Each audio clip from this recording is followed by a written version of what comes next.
আসসালামু আলাইকুম, সবাই কেমন আছেন? আমি লিপি হোটেলের রুম থেকে আপনাদের জানাই স্বাগতম। আজকে ইলিশ মাছ ও বাংলা কিছু মাছ তরকারি নিয়ে আসলাম, দেখাচ্ছি আপনাদের সাথে। দেখতেই পাচ্ছেন কেচকি মাছ, নদীর একদম ছোট ছোট কাচকি মাছ, যেটা সবাই পছন্দ করেন। তারপরে গুড়া চিংড়িটা আসলেই অনেক মজা, বড় চিংড়ির চেয়ে। বোঝা যাচ্ছে না তেমন একটা ভালো করে, আমি তারপরে দেখানোর চেষ্টা করতেছিলাম। একদম ছোট চিংড়িটা সেটাই নিয়ে আসছিলাম। তারপরে নিয়ে আসছি কিছু আবার একটু মুরগির প্রয়োজন আছে, সেটা অল্প করে নিয়ে আসলাম।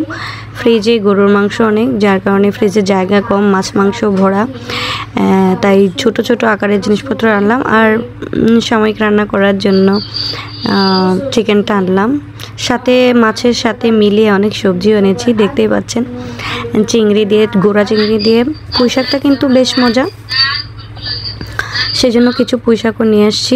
মাশাআল্লাহ দেখতেই পাচ্ছেন সে অনেক ফ্রেশ। আর এনেছি ইলিশ মাছ, সেটা ছোট সাইজের ইলিশ মাছটা এনেছি যাতে একবেলাতেই রান্না করে ফেলতে পারি, ফ্রিজে জায়গা নাই বিদায়। তো বরবটি দিয়ে রান্না করব ইলিশটা, আপনাদের সাথে শেয়ার করব বরবটি আর ইলিশের রেসিপিটা। তারপরে এখানে নিয়ে নিয়েছি ফ্রেশ কিছু ধনেপাতা, অল্প, কারণ ধনেপাতা খুব দ্রুতই নষ্ট হয়ে যায়, তাই অল্প করে নিয়েছি। দেখতেই পাচ্ছেন। আর আমার ফ্যামিলিতে তো ছোট, যার কারণে অত বেশি লাগেও না, মাংস খাওয়া পরে মাঝে, সে কারণে ধনেপাতা নষ্ট হয়ে যাওয়ার ভয় কম নিয়েছি। আর ধনেপাতা এমনি তো সবসময় দাম।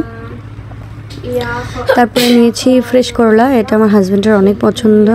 করলার দিনে করলা না হলেই হয় না, আর ও পছন্দ করে বেঁধে আমি চেষ্টা করি সবসময় করলা ভাজি করার জন্য। আর মেয়েদের পছন্দ ভেন্ডি, ঢ্যাঁড়স, যেটা খুবই মজা আর এত নরম সফট। এখনও দাম কমেনি, তারপরে আনতে হয়, বাচ্চারা পছন্দ করে বিদায়।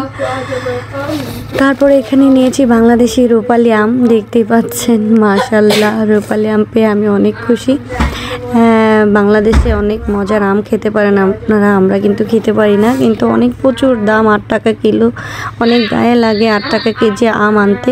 তারপর কি করব, অনেক পছন্দ বাচ্চার, হাজব্যান্ডের, সবার পরিবারের সবারই তো আম পছন্দ হয়, মোটামুটি সব পরিবারের মানুষই কিন্তু আমটা ভীষণ পছন্দ করে। আর সেক্ষেত্রে আমটা না আনলেই হয় না, দাম হলেও আনতে হয়। আসলে এই কয়েকটা আম কিন্তু অনেক টাকা পড়ে গেল, বুঝতেই পারতেছেন, 8 টাকা কেজি, মানে এখানে যা আছে প্রায় অনেক টাকাই পড়ে গেছে। তাও সমস্যা নাই, নিয়ে আসলাম আম, পছন্দের বিদায়। আসলে আমার মেয়েটা অনলাইনে পড়তেছে আরবি, আর আমি এদিক দিয়ে ভিডিওটা এডিট করতেছিলাম। নিয়ে এসছি কিছু সবজি, এখন দেখতে পাচ্ছেন সিমটাও নিয়ে নিলাম। সিমটাও বেশ সব তরকারিতেই যায়, যার কারণে সিমটা অল্প কিছু পরিমাণে নিয়ে আসছি। তো পুঁই শাক আর ধনেপাতাটাই হচ্ছে আমার মেনুর মধ্যে সবচেয়ে স্পেশাল, এটা আমি খুব মজা করে খাই।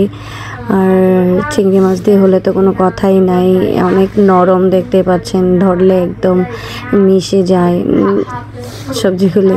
পুঁই শাক আসলে মজার একটা সবজি, জানি না আপনাদের কেমন লাগে, কিন্তু আমার কাছে অনেক ভালো লাগে। আর এত নরম যে ধরলেই বোঝা যাচ্ছিল যে পুঁই শাকটা এত নরম। আর সিমগুলো মোটামুটি নরমই ছিল, ভেন্ডিটাও ফ্রেশ সবুজ ছিল। সবগুলো আমি ধরে ধরে একটু আপনাদেরকে দেখাচ্ছি যে আসলে কী কি সুন্দর মজার সবজিগুলি, আসলে কিনে আনছে, অনেক ভালো লাগতেছে। করলাগুলো মাশাআল্লাহ অনেক নরম, সবগুলি সবজি ছিল নরম নরম, আর আমটাও বেশ টাটকা ছিল। তো এই ছিল আজকের বাজার। সবাই ভালো থাকবেন, সুস্থ থাকবেন। নেক্সট ভিডিও আপনাদের সাথে দেখা হবে ইনশাল্লাহ। আর আপনাদের সবার পরিবারের জন্য শুভকামনা রইল, দোয়া করবেন, ভালো থাকবেন, সুস্থ থাকবেন। আপনাদের সবার সুস্বাস্থ্য প্রত্যাশা করে আজকের ভিডিও আমি এখানেই শেষ করছি।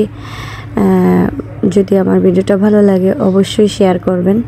ভালো থাকবেন, আল্লাহ হাফেজ, বাই বাই। দেখা হবে অন্য এক ভিডিও রেসিপি নিয়ে।